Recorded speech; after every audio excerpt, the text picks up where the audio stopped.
So let's now go back to our blueprints, and now we're going to move into justiciability.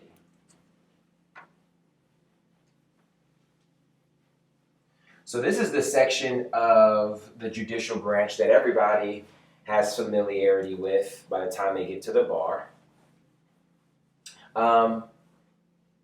This section is not extremely difficult, and we got a lot of difficult things to talk about today. So instead of spending a lot of time here, we're going to go ahead and gloss through these rules, get our feet, set here, know what's going on, do one hypo, and then move on. All right. But let's first start off with the big picture. Okay.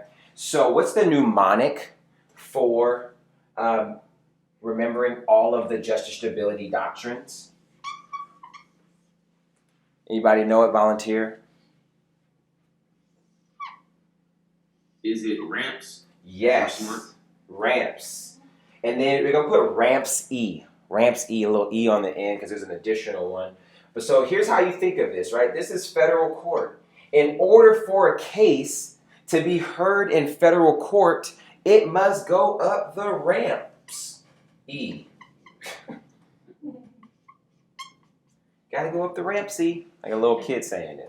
All right, so you got to go up the. So basically, you imagine that you have this case, and it has to pass through all of this, right, in the right way in order to get into federal court, right? So if we're looking at this from this side, ramps. In order for the case to be heard in federal court, Jordan, it must be ripe or must not be ripe. It must be ripe. It must be or must not be an advisory opinion. Take a guess if you don't know. Oh, you want me to guess? No. It must not be an advisory opinion. We're not here for giving advice. I am the court. I'm here to give y'all decisions. I know that's right. And then next is mootness. Must it be moot or must it not be moot? It must not be moot. Right? That don't sound like a good thing. It must not be moot. Must it be a political question or must it not be a political question? It must not be a political question. It must not be a political question. Must the plaintiff have standing or not have standing? Oh, they gotta have standing. They gotta have standing. And must the 11th Amendment be violated or not violated? Not violated. Yeah, right. You never want to violate. Not violated. You do not want to violate the 11th Amendment. So good. That is how you must answer each of these questions in order for the case to be heard in federal court. So, Tamar, right? In theory, whenever you got a con law question, in theory, for every situation, would you go through all 6 of these doctrines? On like an MB or an essay? On an essay. And not practically, I'm asking in theory. In theory, would you go through all 6 of these? In theory, yes. In theory, yeah. Because this is a con law question. There's a case being given to us as being filed in federal court. All of these must be met in order for a case to be filed in federal court to begin with, right? So in theory, you would talk about all 6. But practically, guys, we do not talk about all 6. The most important section or advice I can give you as you go into justiciability, since the rules are simple and you'll be able to get those pretty quickly, is the advice on how you work with these doctrines on your essay. Now, there's one of 2 scenarios. Either your call of the question will bring light to justiciability issues by saying, please discuss whether this is a case or controversy, or please discuss the justiciability doctrines, etc. There's times where they'll bring light to it. Whenever they are bringing light to it, chances are you should be talking about more than one of these. All right? Now there's other circumstances in which they do not say anything about justiciability in the call of the question, right? And so from there, it's really like, ooh, how much do I talk about? Well, obviously, this is going to come down to just issue spotting and if you have strong facts that are triggering these things. But typically, when it's not in the call of the question, it's not as much of a prioritized issue. One more question for you, Tamar. Which one do you think out of these is the one that you could really focus on every single essay, right? Standing. Exactly, standing. Whether the plaintiff has standing. Now, I'll tell you guys, this was another one of those areas of bar prep where you look at these California sample answers and there is no rhyme or rhythm on like when they talk about standing and when they don't. It's so inconsistent, and so you're left there like, when do I talk about standing and when do I not? My rule of thumb, guys, is that whenever I have a con law essay, I'm talking about standing every single time. And I want to get comfortable knowing the summary style analysis versus element by element breakdown and a heading for each element. But I could just cover my bases by talking about it every time. And again, sometimes it's a very slam dunk standing situation in which it'll only be a couple of lines of a discussion. Here, there was an injury because, right, their business is suffering. It was caused by the defendant, and this issue is redressable because if the law is unconstitutional, they can resume to doing what they were doing and not being harmed by this statute. Period, done. That's a summary style analysis of standing completed, right? So my rule of thumb is discuss standing on all essays, okay? So that's that. That's kind of like, again, usually we do like test tips and things of like that at the end of a section. But I really think it's important for judge stability to get that. So I want to start off with that to make sure that lesson sinks in. Vanessa, do you have a question? Yeah, just in our little blueprint here, the 11th has a green check, but here it has an X. Are we asking it differently, or should we just have an X here? I guess it was just because for here, the way that I asked the question to him, must it be violated or must it not be violated? And I think that the perspective on why it's a check mark there is the 11th Amendment, must it be satisfied or not satisfied? And it must be satisfied. So I think I just phrased the question differently when I made it here versus there. Okay, thanks. Yep. All right, so that is your Ramps E section. Now, let's go through all of these doctrines. Now, when we're going to learn these, we're not going to go in order of this mnemonic. We're going to go in order of importance. And so, again, the first one is standing. All right? So, the way you want to look at your standing section is that you have your general rule, and then you have three situational rules. You have your general rule, and you have three situational rules. What are situational rules? Rules that don't always apply. They only apply if that situation is present. All right, so starting off with our general rule. Okay, plaintiff must have a standing for the case to be heard in federal court. P has standing if he has a concrete and personal stake in the outcome. Always include that in your rule, even though it's not what you're actually going to be analyzing most likely. You're going to pretty much be focused on, as you see is next, the three elements. P has suffered an actual or imminent injury. P's injury was caused by the defendant, or is caused by the defendant. And P's injury can be redressed by a favorable decision. What does redressability mean? Redressability means that your injury can be resolved with a court decision in your favor. 9 times out of 10, or 9.9 times out of 10, it's going to be redressable, right? What are we typically suing for? Money. And typically money will solve the issue at hand. Or we're suing for an injunction, and that will solve the issue at hand. However, if it's like somebody is suing, there's a hypo where somebody died, and then their friend is bringing a case in federal court against somebody, well, the friend is not necessarily going to have standing, right, for this situation because their issue, which is the loss of their friend, cannot be redressed, right? So, right, redressability is rarely going to be an actual issue, but just look out for it. Usually it's slam dunk. Now let's get into these three situational rules now, okay? And then again, we'll get practice with actually analyzing this here in a second. 3 situational rules. First off is third-party standing.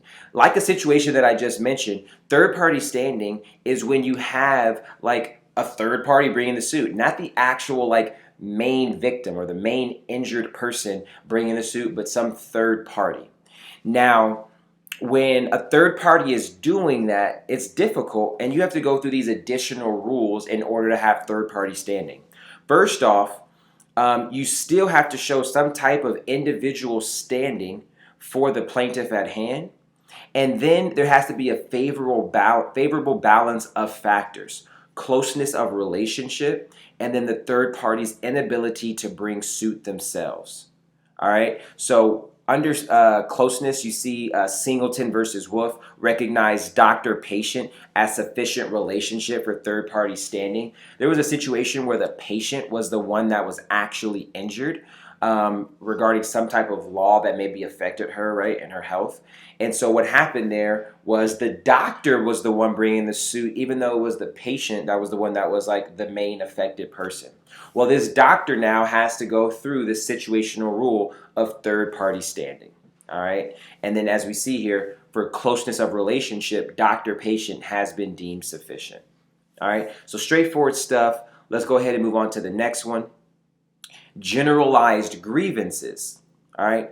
So the concept under generalized grievances, guys, is that you have to have, back to that like first sentence of standing, a personal stake in the outcome, a concrete and personal stake in the outcome.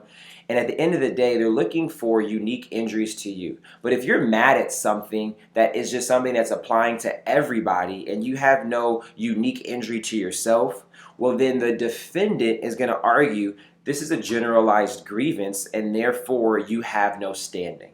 So the most common generalized grievance that we can think of that we typically have is taxes, right? A tax will be a law. There'll be a new law that says that this is getting taxed in this way. And then Jordan is like, I'm upset. I don't want to pay that tax. That tax is hurting me in this way. So I want to bring suit to strike that down as unconstitutional.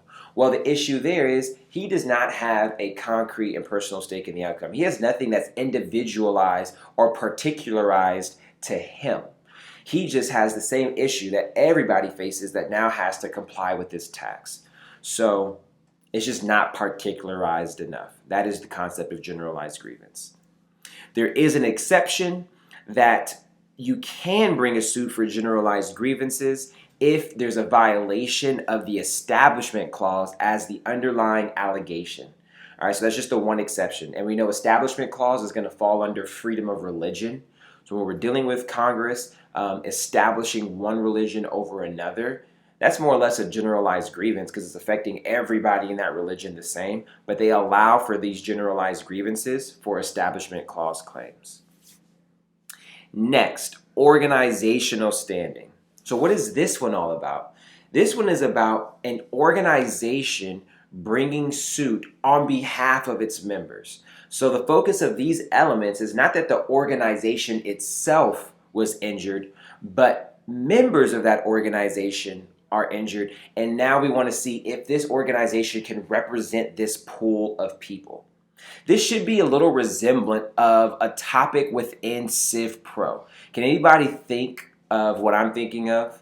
This is like something we've seen before where one person is bringing suit on behalf of other people, and it's typically more than one person. Lauren, what am I getting at? Class action? Yeah, it's kind of like resemblant of a class action, right? So here, though, it's different. With the class action, you typically have one person that's a class representative. Well, here we're talking about organizational standing where you have an organization that is representing the interest of its many members, right? So kind of similar in that way. Now, it's not just like a quick answer. Yes, the organization can bring suit on behalf of its members. They must meet these three elements in order for the organization to have standing. So first off, you have to show that the members themselves had standing to bring suit themselves. That's number one. Number two, the interests of the members are germane and aligned with the purpose of the organization. We'll get to analyzing that element here in a second. All right. So basically, though, as the note says, look at the interest of the members and compare that to the purpose of the organization. If those two are the same or aligned, then you're good to go. And then the third one is individual members' participation is not required based on the injury suffered and the remedy sought. This last element is important, guys. You really want to focus on if you're an organization trying to represent a bunch of people, you want it to be more or less a simple and straightforward case, kind of like class action as well. But the more you have variance in the injuries suffered by the different members, or maybe the remedies sought. This person wants money damages. This person wants an injunction. This person wants, damages based off of back pay, whatever it may be. If it's getting too complex, well, then that is then grounds or reasons for there to be no organizational standing, and instead each individual member just bringing suit themselves. So that way their interests can be heard thoroughly. All right, so that's the concept there. And again, this is kind of a two for one because it's kind of resemblant of class action. You have those elements there, and if the case is varying too much of all the class members, that's grounds for shooting down the class action as well. So very aligned with that third element. All right, that's standing. All right, so let's go ahead and any quick questions. And by the way, too, I forgot to give the disclaimer or the note in the beginning of this class for con law. We have a lot of material that we want to get through today, so definitely want to make sure we use our discretion for the what if questions and the how do we do this on the essay type of questions until the end of class or office hours. So we want to make sure we're asking ones that are just like boom, right on what it is we're on at that moment. But yeah, if there are any questions on standing, now would be the time to ask it as we move on to mootness. Okay, so Tamar, can you go ahead and read that general rule for mootness for me, please? The case will not continue to be heard in federal court if it becomes moot. This rule requires a live case and controversy to exist at all stages of review. If the plaintiff's injury has been resolved, then their case may be dismissed as moot. Perfect. You can stop right there. So the general rule is saying, right, that last sentence kind of, right, embodies it. If the plaintiff's injury has been resolved, then their case may be dismissed as moot. I was upset at this, so I sued Tamar, but then this was resolved before we finished our suit. So it's like, why are we continuing with the suit? The injury has been resolved. This case no longer needs to continue. All right, so that's the concept of mootness. Pretty straightforward there. There must be a live case and controversy throughout the entirety of the case. Now, there are three exceptions. Tamar, which party is going to be arguing yes moot? The plaintiff or the defendant? The defendant. Exactly, the defendant. The defendant's going to be saying yes moot, so therefore we should dismiss this case. Plaintiff, your injury is resolved, so we should dismiss this case. So Tamar, who's going to be arguing the exceptions? Plaintiff. The plaintiff, to say even though my injury is resolved, we should still hear this case. There are three exceptions: the class action exception, the voluntary cessation exception, and the repetitive yet evading review. I'll give you guys a nice little rundown, just recap of all these. You have the actual rules, you could read through them.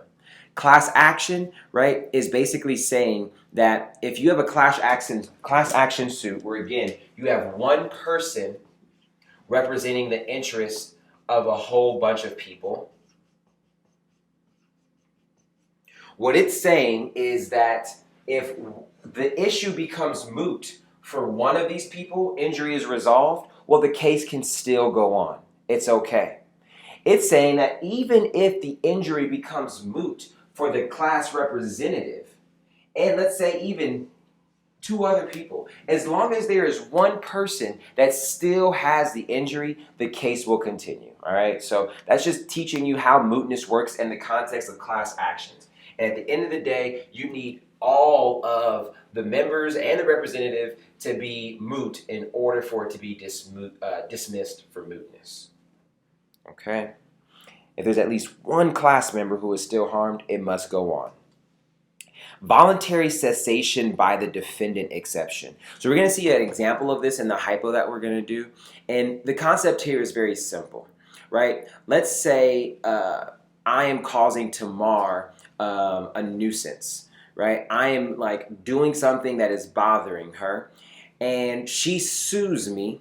And once she sues me, I stop doing that conduct. I'm like, all right, I'll put a pause on that. Well, then when I put a pause on that, I'm going to say her injury is resolved. So therefore, her case is moot.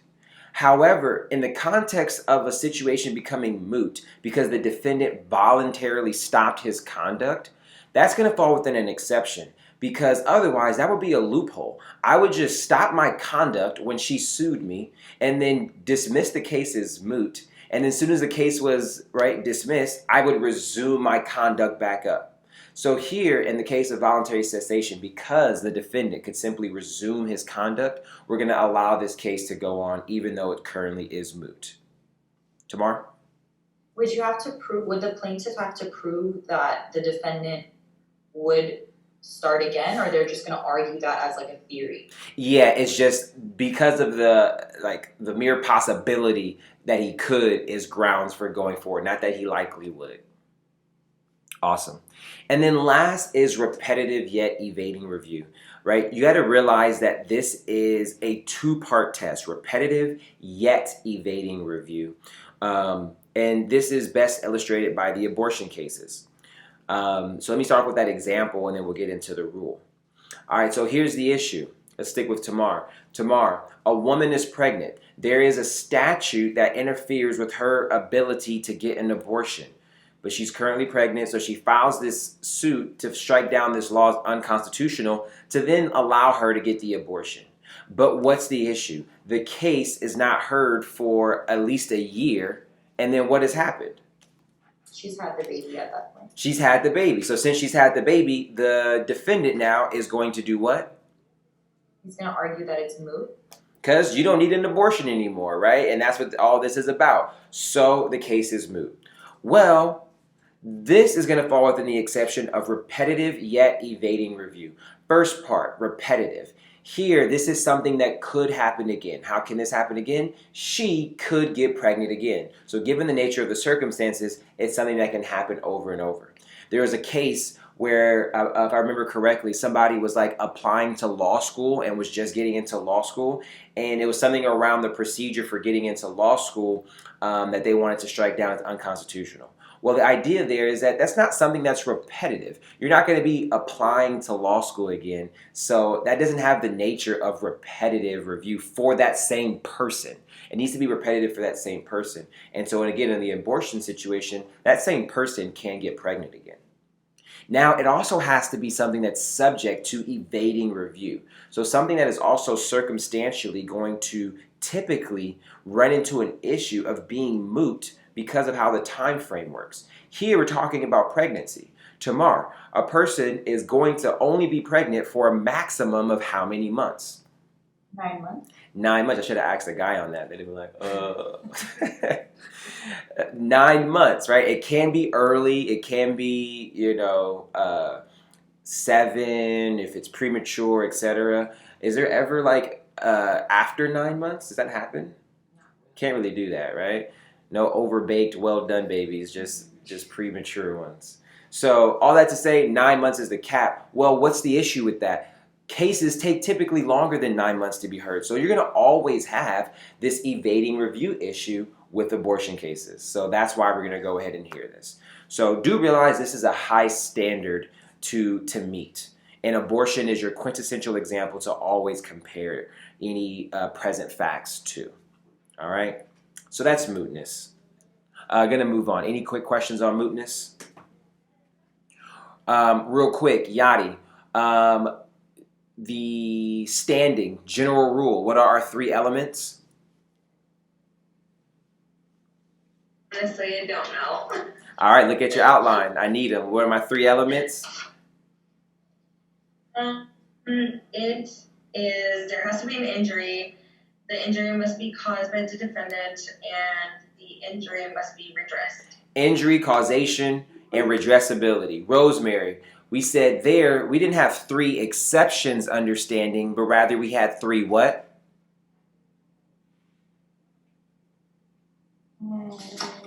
Three situational rules. 3 situational rules. What are those 3 situational rules? Third party standing, organization standing, and generalized grievances. Awesome. Lauren, we had a general rule for mootness to say that the case must not be moot, and we had 3 situational rules there or 3 exceptions under mootness. 3 exceptions. And what are those 3 exceptions? are class actions, voluntary cessation by the defendant, and repetitive yet evaded review. There we go, right? So make sure you're seeing these flow, how this flows for these two main justiciability doctrines. Awesome. Rosemary Lauren, filling the new backgrounds, the new environments, looking very airy and light. All right. All right, so getting into now the next one, ripeness. In order for a case to be heard in federal court, the case must be ripe, right? So think of it like fruit. You don't want to eat fruit before it's ripe. You don't want to hear a case before it's ripe. A case is not ripe if the court is granting pre-enforcement review of a statute or regulation. What's the exception? The federal court may still hear the case if P is going to suffer harm or there is an immediate threat of harm. Okay, so we'll see this in an example here shortly. I don't need to give one now. But we do have these 4 scenarios. In your guys' version of the materials, I think it still says 3. Make sure you renumber that as 4. There's 4 scenarios in which ripeness is commonly tested. 1. The plaintiff is suing the defendant on the basis of a proposed law, not an actual law. So it's like, hey, we're thinking about doing this, passing this law, it's a proposed law, and then somebody brings suit to strike it down, it's unconstitutional. It's not ripe yet. It's not even a law to be struck down. It's just not ripe. 2, plaintiff is suing the defendant on actual law, but it hasn't been enforced in a significant amount of time or years. So there's actually this law on the books from 50 years ago that says that everybody must be in the home by 9 o'clock in Los Angeles County. It's a curfew law. Well, that has never been enforced, so from that grounds, the defendant will argue this case is not ripe. All right, the plaintiff will argue then that exception. Well, there is an immediate threat of harm, right, because they could choose to enforce this whenever they want. But here, considering it's been 50 years and no enforcement, chances are that exception wouldn't work. 3, the plaintiff has not yet violated the law that they are challenging. Plaintiff has not yet violated the law that they're challenging. Defendant has not yet violated the law that the plaintiff is challenging. Defendant has not yet... Oh, no, that makes sense. I'm sorry. That's the right. Plaintiff has not yet violated the law that they are challenging. Because what happens is there is a statute and the plaintiff might have violated that statute, and now the challenger, the plaintiff, is trying to shoot down that statute that they violated. So yeah, that's right. Plaintiff has not yet violated the law that they are challenging. And then lastly, plaintiff is suing prematurely based on fear of an uncertain and contingent event that may occur in the future. So it's just premature. They're too early. It's not ripe yet. All right, so let's go ahead and do our hypo. So you guys are going to be able to do those standing questions 1 through 5 on your own. Let's go ahead and go to the justiciability standing / mootness / ripeness question that starts off with Clear City is a home to 50 churches. Okay. All right. Clear City is a home to 50 churches, one of which is burned down earlier this year. Oh no. Fire investigators suspected that the cause was a burning candle. Clear City has enacted an ordinance. Whenever you have a con law essay, guys, and this is like verbatim from an essay, by the way. This is not my hypo, this is an essay. Whenever you have a con law essay and it starts to say there's an ordinance or there's a law, make sure you start like honing in on that, processing that, because you know that's going to be at play. Clear City has enacted an ordinance that prohibits burning candles in any church and authorizes the fire marshal to close down any church in which candle burning occurs. All right, fair enough. No candle burning, and the fire marshal can close you down if you violate. The mayor told the press that Clear City would vigorously enforce the ordinance and that the fire marshal would randomly visit churches during their Sunday services to close down violators. The fire marshal visited 6 churches last Sunday, but did not visit the Clear City Spiritual Church. So we have one particular church we're not focused on, the Clear City Spiritual Church. 2 of the 6 churches visited were burning candles, but were only issued warnings. Oh, wow, how nice of them. They didn't say they were going to be doing warnings, but they started off with only giving warnings, not shutting them down. Immediately after visiting the last of the 6 churches, the fire marshal publicly announced that it was likely no further warnings would be issued to churches caught violating the ordinance. The fire marshal also announced that due to a lack of personnel, these random visits would not resume for at least 8 weeks. The members of SC, Spiritual Church, burn candles during Sunday services to signify spiritual light in the world. SC files suit in federal court claiming that the city statute violates the First Amendment freedom of religion. Clear City's defense is that it has not taken any action and there is no controversy. That part right there is your like buzzword for they're wanting me to talk about justiciability doctrine, saying, and there is no controversy. All right, so discuss. Let's go with Shane on this one. Shane, first off, can you tell me out of the justiciability doctrines, if this was an essay, which ones would you be discussing? Probably standing and ripeness, if I would guess. All right. And then there's one more, but let's go through what you got so far. So, what are the issues that you see around standing? So, well, first I see the group aspect because it's members of SC.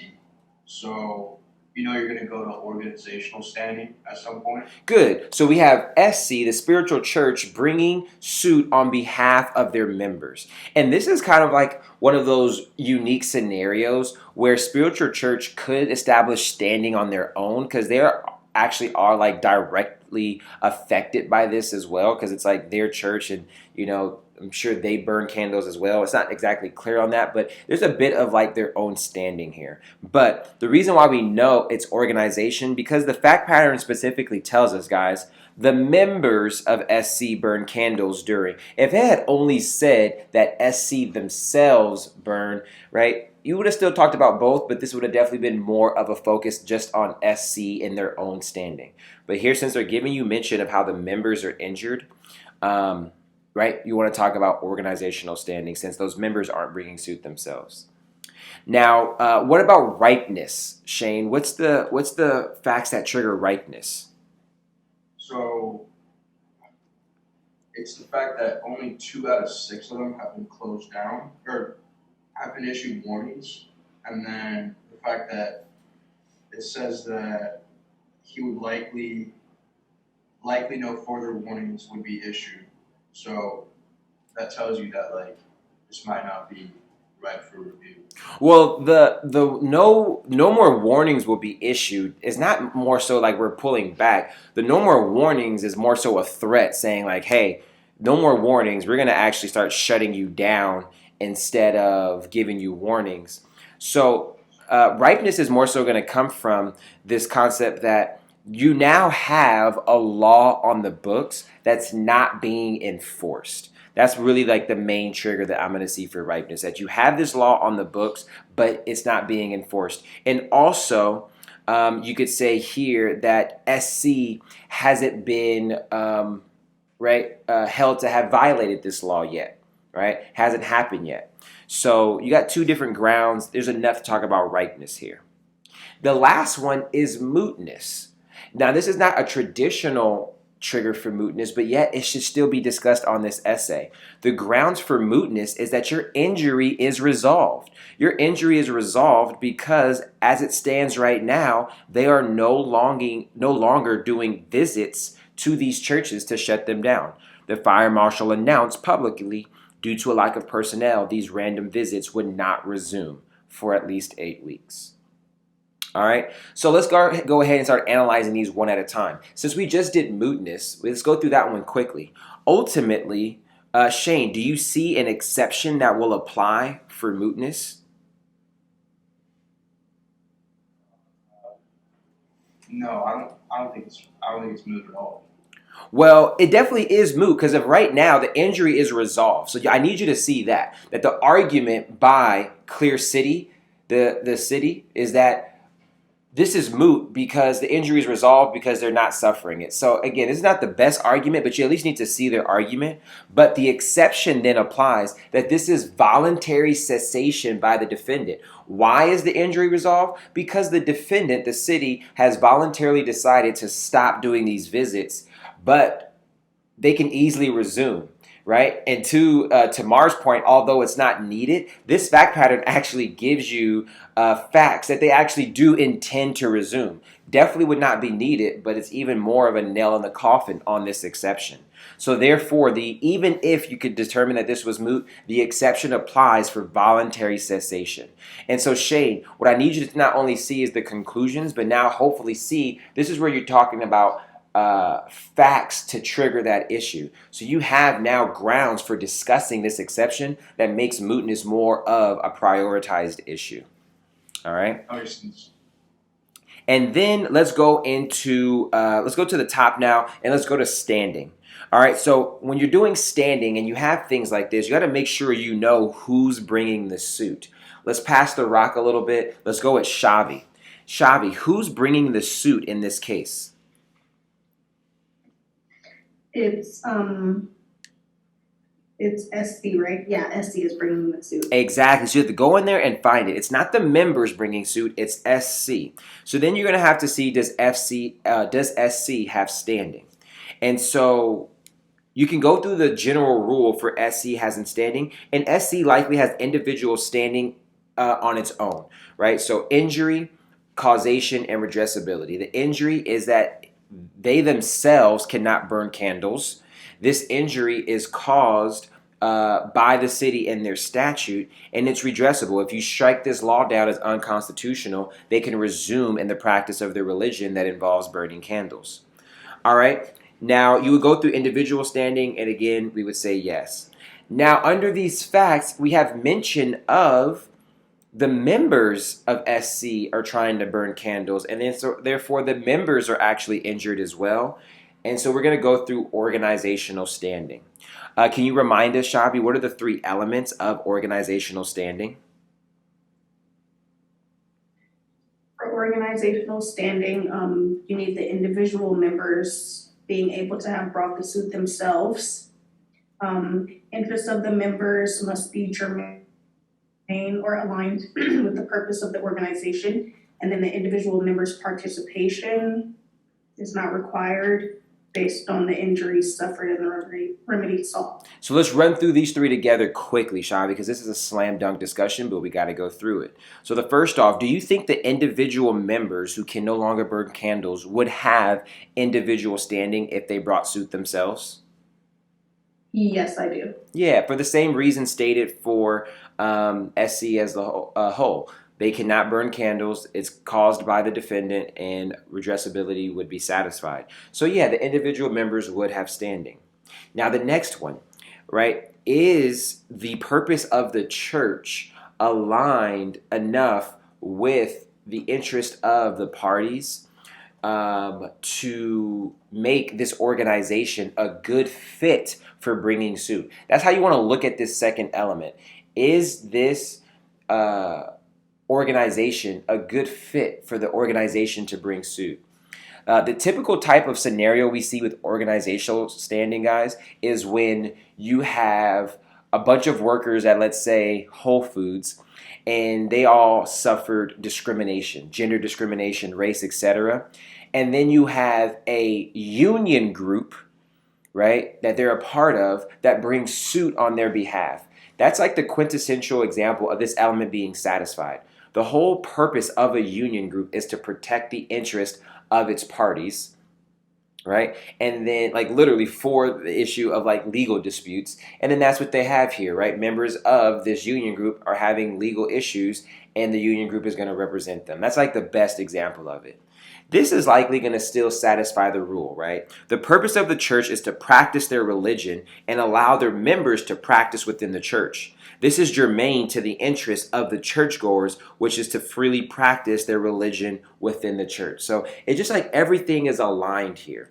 Now, what you're looking for as an outlier are things where it's just like an organization that does not happen to mix well. So let's say that this church has a long-standing relationship with Nike, and Nike sponsors a lot of their church events, and this is in near Nike's headquarters and whatnot. And so Nike gets wind of this, and then Nike wants to bring suit on behalf of the members of this church. Well, there you would just say Nike has no business bringing this suit. Their interest or their organization purpose is not aligned with this. Their organization purpose is to make apparel, sports goods, etc. So it's not close enough. So that's the breakdown of that element. Here, it's likely met. And then the last section is that allowing the organization to bring suit is okay. It's feasible, that there's not a variance in the remedy sought or the actual injury suffered. And so here, does there seem to be any variance that suggests we should not hear this case held by SC themselves and instead force the individual members to come in, Shavi? No, I don't think so. I would think they just want to be able to burn candles. Like that seems like the remedy they want. Exactly. There's only one injury, and the only remedy really appears to be is to have an injunction to then allow them to do it. So there's no variance, so therefore it's just straightforward. This element is satisfied as well. All three elements are likely met, so SC should be able to have organizational standing. All right, the last discussion, ripeness. All right, let's just kind of read through these arguments. So first off, Clear City is going to argue that this is not ripe. They're going to argue it's not right because the fire marshal publicly announced that it was likely no further warnings would be issued to the churches caught violated. So this is not necessarily a strong argument, but he's just throwing out whatever he can. We say we're going to give no more warnings, even though that initially was like used in a way that was like no more warnings. We're probably going to actually start violating or having violations. The fire marshal also announced that due to a lack of personnel, these random visits would not resume for at least 8 weeks. Clear City will argue that SC's suit is not ripe until they actually suffer an injury. All just good arguments. However, SC will likely have the stronger argument. There is an immediate threat of harm. The mayor told the press that Clear City would vigorously enforce the ordinance and that the fire marshal would randomly visit. So using those verbatim facts and things that are beneficial, it has said earlier they're going to vigorously enforce this ordinance. All right. So far, 6 churches have been visited and 2 have already been given warning. So we know that they are ramping up the enforcement of this. Moreover, the fire marshal publicly announced that it was likely no further warnings would be issued to the churches caught violating the ordinance. This can likely be interpreted to mean that the violators caught in the future will be forced to shut down immediately. So that's kind of how I'm interpreting it. When they say no more warnings, it's because, all right, there's no more warnings, but we're going to start actually shutting you down. Lastly, the announcement that the random visits would pause for at least 8 weeks is insufficient to make the cause unripe. The fire marshal could get an increase in personnel and resume sooner than the 8 weeks.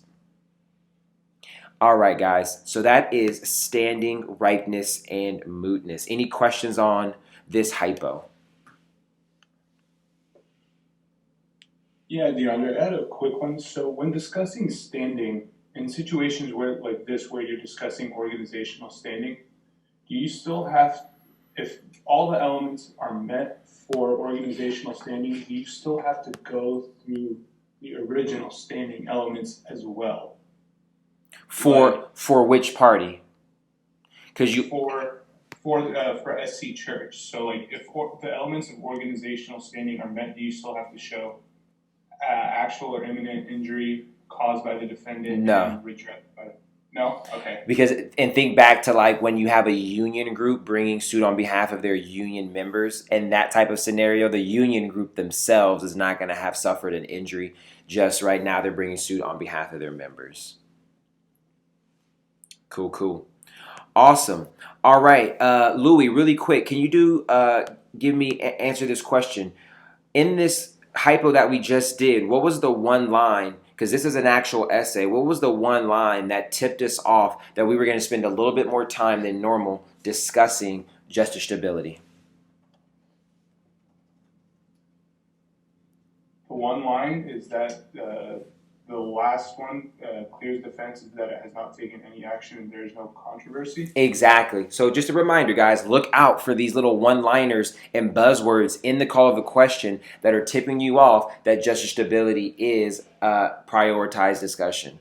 When you don't have that, remember also to follow the facts. If there are a lot of facts and you see exceptions at play and things of that sort, then you should spend some time talking about it. And you also have to then keep that in mind that when you understand this entire class, you'll be doing an outline for this entire problem. Because realize justiciability in this essay is not getting down to whether that ordinance is constitutional. That's going to be the heart of this question. And that's what you'll be getting to after justiciability, actually getting into the legislative branch and seeing, is this ordinance constitutional or not? So this is always the precursor to like your other underlying claim issue. And so again, you just got to figure out, how many underlying issues do I have? What's the depth of that? How many facts do I have here? That's something that you want to get prepped for balancing on these con law essays. Awesome. Hypo is pulled directly from the July 2019 essay. All right. Last bit of recap. And then RP, I'll take your question. Last bit of recap. In order for the case to be heard in federal court, it has to satisfy the doctrines.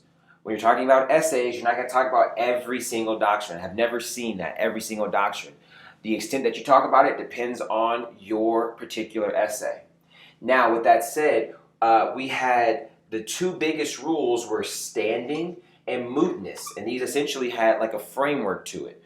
Standing had your general rule and then 3 situational rules. Mootness had your general rule and 3 exceptions. The exceptions would be argued by the plaintiff to say that this case should still go forward even though the general rule may be violated and it is moot. We should still move forward under one of these exceptions. Okay? And then we had ripeness, which is also an important one. And then we have advisory opinion and political question, both really rarely tested. And then lastly, 11th Amendment. Comes up on the MBE, comes up on the essay here and there. Something to make sure you just don't forget to talk about it. Not to the depth of some of the questions we got. They don't really get too creative with like, you know, these very unique situations. They're kind of testing you on these rules right here, right? So it's like, are they suing the state directly? You need to see that that's an 11th Amendment violation. They won't always bring a lot of facts around it. It can be just that, the whole issue, and the call of question says they bring a suit against the state. Boom, that's an 11th Amendment issue. And then you have to, if this was an essay, right, show off your understanding. Well, you cannot bring suit against the state unless state consented or Congress removed immunity. However, the plaintiff should change the defendant from being the city and change it to a state official, right? Because they could do this and that and this, right? And then it starts to get into like you explaining how that rule works. So that's a typical analysis for the 11th. All right.